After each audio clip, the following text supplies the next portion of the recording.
a divided house, but it will be a single house. You will have a Mbeki faction in there, which will involve himself and all these ministers who have resigned, and he does have a significant amount of support as well amongst the ordinary South Africans. If you go back to the Polokwane conference, which elected the president of the ANC last year, Mbeki got about 40% of that vote, so he does have significant support. But I think these are people who are thoroughly loyal to the ANC, and I do not see them breaking away and forming another party. So I think we are going to continue to see a divided house led by Zuma, but having a Mbeki faction. And depending on how they manage those differences, you know, it's either the ANC will remain the dominant party in South Africa, but if those internal tensions become too intense, you will have a situation where they will lose a lot of ground to some of the smaller opposition parties. But the opposition parties are too tiny and, you know, really insignificant at this present moment. Okay, Mr. Johnson, in London, what about South Africa's diplomatic maneuvering in the region? Are we going to see any significant change with the departure of Thabo Mbeki?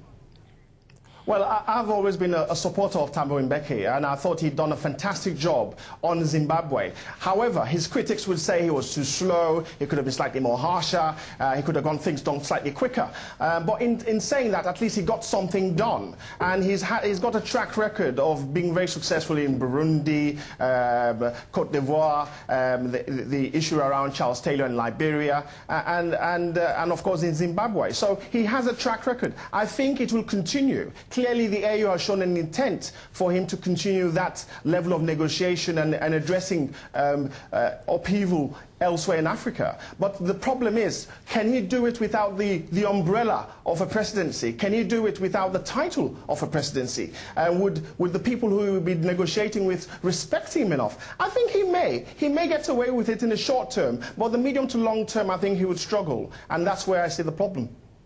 Okay, what about Jacob Zuma? Is he the man to continue the job, so to say, notably in a place like Zimbabwe, considering the fact that there were incoming reports stating that Mr. Mbeki's representatives in peace talks in Zimbabwe has resigned as well? Yes, well, Mr. Zuma would have to do I think that the problem is that they are all freedom fighters, and clearly the presidency in Zimbabwe respect that, and I think that is what would stand, their commonality, the fact that they were all under the struggle for independence, the fact that they are long-held relationship of brotherhood, but I think it doesn't really matter who goes out to discuss terms with Mugabe. The bottom line is, as long as it's a brother, as long as it's somebody who he sees and respects as coming through the ranks, as long as it's someone who's actually been someone who's fought against the colonial masters, then I think the respect will be there enough for whatever decisions to happen. Okay, Mr. Bomba, your take, considering the fact that... I think you are going to continue... Sure, I think you are going to see a continuation of Mbeki's role in diplomacy in a number of spots on the continent. Because the one thing to remember is that whilst Mbeki has been embarrassed within South Africa because of the very embarrassing way he's been dismissed by the ANC, he still retains an enormous amount of respect amongst other heads of state on the African continent. At the ongoing United Nations General Assembly in New York right now, President Kikwete of Tanzania, who's the chairperson of the African Union, he had very good words to say about President Mbeki, commending his role and showing an enormous amount of respect. So I think we are going to continue. Even SADC has already made a statement that they would want to see Mbeki continue with his role of mediating in Zimbabwe. So we are going to continue to see him being given respect as a former head of state and as someone who has some success stories in the various places like Ivory Coast, Burundi, DRC, Zimbabwe, that he has been involved in mediation. And with Zuma coming in, I again do not see fundamental change in South Africa's foreign policy. And this goes back to my original point that what's happening in South Africa today is mostly a power struggle than a policy struggle or an ideological struggle. So even when it comes to Zimbabwe, we are going to continue to see Zuma will be a little bit more outspoken than Mbeki, but he'll still be very conservative and he'll still be holding his blows. It will remain quite diplomacy. So I think we are not going to see fundamental changes in South Africa's foreign policy towards other African countries or towards conflict situations in Africa with these new changes. All right, but then there's the issue of reputation, so to say, Mr. Johnson, and a lot of people are talking about the way Mr. Mbeki was ousted. Some have even called it a bloodless coup on one hand, and others have said that the ANC has proven its loyalty basically to Mr. Mbeki by these ministers resigning, coming back, so on and so forth. So is this, domestically speaking, do you think that we might see an impact?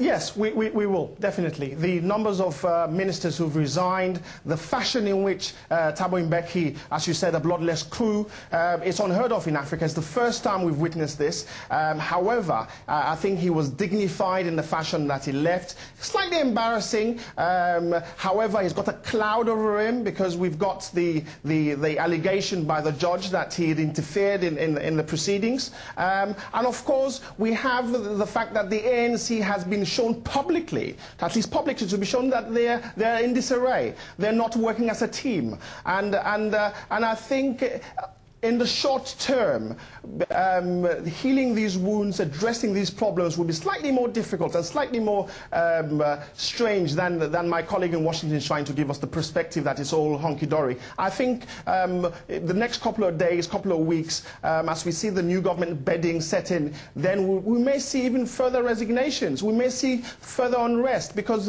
if other elements within the ANC decide to create a problem, backstabbing, fighting here and there, and being shown to do it publicly, because it's one thing to do it privately, but to do it publicly and to do it in the fashion they have over the last week is unthinkable, really. Right, but Mr. Johnson, let me continue with you. The ANC, as our guest in Washington, Mr. Bomba, noted, is one of the longest parties running in Africa, in South Africa notably. Do you think that it's going to be able to recover, at least for the sake of keeping its reputation as being basically the calm nation of the African continent at this point in time, the leader of the African Union at this point in time? Your question, was that relating to the African Union itself? The ANC party in general. The ANC, yeah. Well, the ANC is definitely wounded. It's damaged. It's been perceived as such. But I think the nucleus of the ANC is what's going to hold the party together. The commonality. I think the senior members within the party would have to bring everyone around the table. I can see people like Nelson Mandela taking a more firmer stance on this and trying for them to heal the wounds. But it's going to be slightly difficult. And also, it affects their standing in the rest of Africa, because the rest of Africa is watching. They're going to say, well, I mean, here is the test case. They are the ones who are slightly ahead in terms of democracy, in terms of economical reform, in terms of good governance, and so on and so forth. And for them to see heads of states being treated in this fashion, for them to see an ANC who only about 14 years ago were unified, fighting against the racist apartheid movement back then, and to see them fragmented in this fashion, I think it's not very nice and slightly messy. But I'm hoping that over time we may see a unified face. But again, if it continues in the fashion leading on to elections, which are only 7 months away, it would not surprise me for us to see various factions within the ANC saying, well, we're going it our own way. And the possibility of early elections, are we going to see that, Mr. Bomba, in any way? I don't think we are going to see any early elections. I think Montlantless coming in now plays the role of, he will hold the seat until the scheduled election time. And even the Electoral Commission in South Africa has also said that they are not planning on early elections. And I don't think it serves the Zuma camp in any way to try and hold, elections now. They have their men who's Montlantle in power right now, so things are basically working for them.